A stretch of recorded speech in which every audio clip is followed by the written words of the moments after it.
দীর্ঘ ১১ বছরের অপেক্ষা অবশেষে সব জল্পনা-কল্পনার অবসান ঘটিয়ে সরকারি চাকরিজীবীদের জন্য সুখবর নিয়ে এল ২০২৬-২৭ অর্থবছরের বাজেট।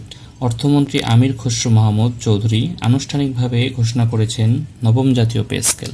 কিন্তু প্রশ্ন হলো, এই বেতন কবে থেকে কার্যকর হবে?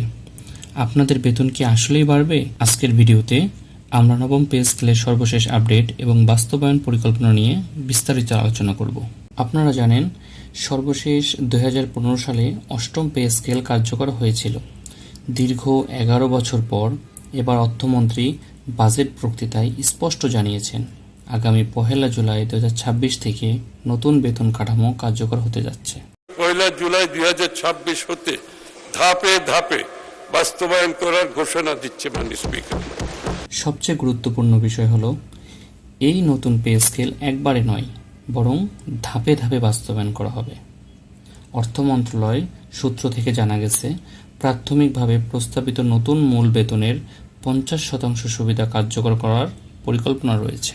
বাজেটে সরকারি কর্মকর্তা-কর্মচারীদের বেতন ও ভাতার জন্য ৮৯,০৩৮ কোটি টাকা বরাদ্দ রাখা হয়েছে, যা গত বছরের তুলনায় প্রায় ৫.৪৭% বেশি। তো বন্ধুরা, এই ছিল নবম পে স্কেল সংক্রান্ত সর্বশেষ আপডেট।